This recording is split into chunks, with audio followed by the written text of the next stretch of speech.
Welcome everyone to the Global Mindfulness in Education Summit. I'm really excited to introduce you to Dr. Lucy Draper-Clarke. She's coming out to us today from South Africa. She is a lecturer at the University of Witwatersrand in Johannesburg, and she works with activism and mindfulness, and she's going to tell us a little bit more about that.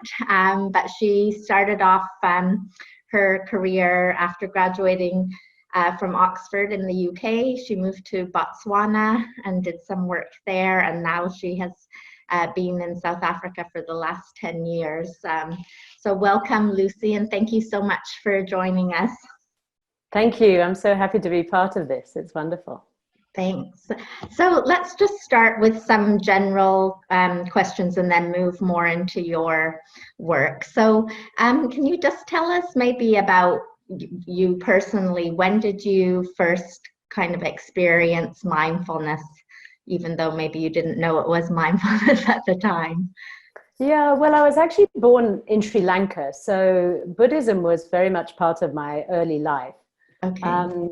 And then our family moved back to the UK when I was 4. So yeah, it wasn't really part of my life at that stage. And then later on, I got into yoga. I found it a very supportive practice. And yeah, mindfulness was part of that very much. But then I became interested in the Buddhist teaching. So I started exploring mindfulness at a retreat center that's actually halfway between Botswana and South Africa. Okay. And I started with a teacher called Rob Nairn, who's very well known here and in the UK. Yeah. And he really set me off on my mindfulness journey. Right, wonderful. And what's the perception or the feeling around mindfulness in South Africa in general? Is it starting to be more widely practiced, or is it something that not many people have been introduced to yet? Well, I suppose the word itself is relatively new, but the practices are ancient. And, there's such deep spirituality within the African continent that being mindful is, I think it's always been infused in terms of people's spiritual and religious traditions. And that's the way I like to look at it, because I teach such diverse communities, is to look at mindfulness as a foundation, something that helps us take the inward journey. And of course, some people clothe that with more of a religious perspective or more of a spiritual practice. But basically being present in the moment is part of every single tradition. And that's the approach that I tend to take. Okay. Yeah, I think that's what we find in a lot of places. All these things have actually been happening for many, many years, but it's not, the mindfulness maybe is a bit trendy term at the moment. It's called lots of other things, isn't it, around the world? So tell us a little bit more about this mindful activism. They seem to be quite opposite ends of the spectrum. So how do you bring mindfulness and activism together? Yeah, I suppose it does seem like there's a polarity, but when we look at it, it really, these two coexist so naturally, because mindfulness asks us to see deeply into the present moment. And of course, if what we see is that harm is being caused or people are suffering, then the very automatic human step is to act, to engage, to try and alleviate that suffering. So sometimes mindfulness is sort of seen as sitting on a cushion doing nothing, and then activism is seen as being very out in the world and, maybe has a sense of being aggressive and sort of forcing change. But what I've noticed is the practitioners who can bring the two together are really able to see deeply into the cause of the suffering or the cause of the harm, and then target very skillfully what actually needs to change. And it doesn't necessarily need to be in a violent or an aggressive way. It can be through developing really strong relationships with people who are in a position to make those changes. and it can be through non-violent direct action, which, you know, is a way of just bringing a lot of people's awareness to situations that they may not have known, because, you know, we tend to live in our own small bubble and move through our lives on automatic pilot. But I find it's a very natural fit, actually. And, you know, we have great examples of mindful activists from this region, people who really, through their own suffering, were able to see that those systems of colonization, of apartheid, they actually, you know, they really caused so much suffering that they needed to be attended to with, yeah, a real sense of tenderness in some ways, but also absolute clarity and direct action, and changing laws and changing social systems so that people were not being oppressed. Yeah, it's really fascinating. Can you tell us a little bit more, Lucy, about that, and maybe some particular people or images that you have of people that are or have you know, helped with mindful activism? Yeah, I mean, the example that everyone knows, of course, is Nelson Mandela. How he really worked, you know, to bring a sense of reconciliation to the country, and to understand that everyone needed to heal. But what has been challenging for younger generations in South Africa is a sense that there wasn't actually justice, particularly economic and distributive justice. So finding ways to really acknowledge where some people feel actually let down by that tradition, and inviting now engagement, because I was reading Rebecca Solnit's work, and she mentioned South Africa. She says, you know, the whole the work to free the country from apartheid got 80% of the way, and that was a remarkable achievement. But there's still 20% of the work to do, and often that 20% takes the longest. Yeah, in fact, I've read too about, you know, contemplative activists working in Sri Lanka who just say, if these situations took 200 years to put in place, we need to understand that they may take 200 years to dismantle as well. So that part, which requires patience, I think is very difficult for particularly younger people who see that their lives have not really improved. And I think our unemployment rate at the moment is something like 29%. Wow, yeah, very high. Yeah, there's a huge number of very talented people who just, are not, you know, be able to use their skills in a way that can support them and their families. Right, and does that create kind of feelings of hopelessness in the country, or are people quite pragmatic about finding solutions and trying to move forward? Both and. So I think what we noticed in the last elections, which was different from before, was that people now started to not use their vote. And this is, you know, one of the responses of, you know, when you move more into a freeze response where you think, well, nothing I can do makes a difference anyway. So it means, you know, some people don't actually make use of the democratic processes that are there. But then, on the other hand, there's incredible community power that we see, you know, and often it's small groups of people with shared problems, and they come together and they support each other with very, very few resources.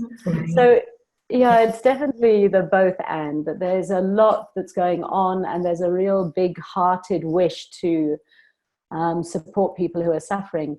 But then again, there's a sense of disillusionment with what freedom offered in 1994, and a sense that we need to, somehow support this commitment to keep participating in democracy, but making sure that it's really democracy where everyone plays a role rather than just expecting our leaders to do it for us. Yeah, yeah, so important. So Lucy, tell us a little bit about, you work at the university. What are some of your students doing? What kind of projects are they involved in? So I work with a wonderful department called Drama for Life, and it's part of the Wits School of the Arts. And so the department was set up for social transformation and healing using drama and theatre as a way of doing that. So the students who come initially they do combined course, and then they move into being able to specialize either in drama therapy, where they're working with small groups or individuals, or they work with applied theatre. And that often involves taking productions into communities or working with communities in a participatory way to explore the issues that they're experiencing. And there's also one aspect of the department is called playback theatre, where it's an opportunity for people in the audience to tell their stories and the theatre group perform those stories. So it's a wonderful opportunity to witness either moments of incredible joy and human connection, or also those real moments of sadness and sorrow and frustration and anger that, you know, many people experience. Right. Oh, that's so really interesting, fascinating. So we have lots of teachers and educators watching the summit. So when we think about issues like social justice or climate change, what advice would you have for teachers about bringing those issues together with mindfulness into their own classrooms? I think a lot of the times we try to protect young people, but of course young people have the full range of emotions that any adult has. Yeah. So allowing students in a supported, a safe environment to experience the heartbreak of, you know, potential climate collapse, to experience the heartbreak of poverty and inequality. And then once they've moved down into that place of sorrow, they can connect with, you know, what we all have, this indestructible essence, which invites us as human beings to connect and to, regain a sense of hope through action. Right. So, you know, not being afraid of letting the pendulum swing over to the side of sorrow before allowing children to come through and think of their own solutions. And of course, I mean, some of our most beautiful activists this year are the children. And, you know, many of us are just so amazed by Greta and her climate justice movement, and how, you know, certain young people have an ability just to see things clearly. They don't kind of worry about things, right? Overcomplicate, but really to touch into the sorrow first of all, because from there skillful action can come. And also from there, there's a sense of building a team, building a community. Right. Because I think sometimes adults think we need to do everything on our own. It's, you know, part of the individualism that is so widespread, more so in the West, I would say, than out here. But, you know, when we think we have to do everything on our own, it's much too easy then to give up, to feel overwhelmed, to feel numb. Whereas allowing, young people to build societies together, to implement activities which are infused with a big intention. Yeah. And then they can realize how powerful we can feel when we're working towards something that brings benefit to others. Yeah, amazing. And I agree, there's so many young people that keep, you know, appearing, that are doing amazing things, and I think it's something we really need to support and encourage, and it's inspiring, I think, for all of us to see these young people that have such vision and such action taking orientations, and they just want to solve things. So I think that's wonderful. So, Lucy, you run a lot of retreats and courses in South Africa. Do you have a favorite practice or a practice that you feel is people in South Africa particularly like, or one that you yourself find very effective that you could share with us?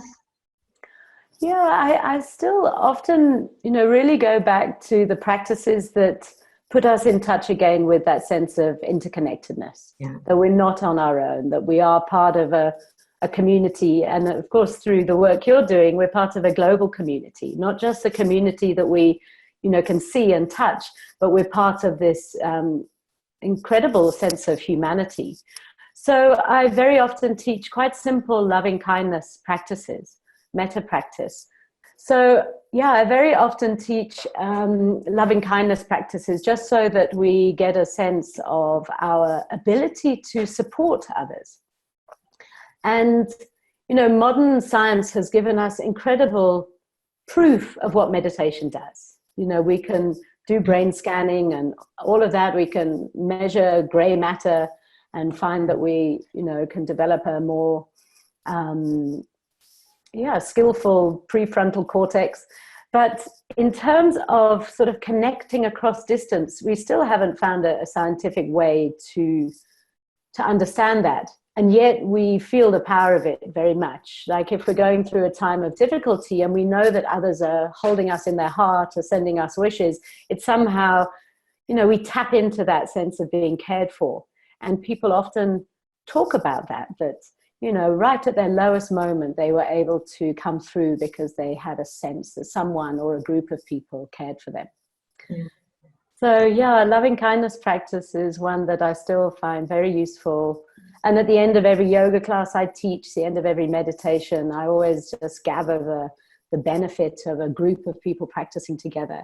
And then we bring someone into our hearts who might be having a difficult time.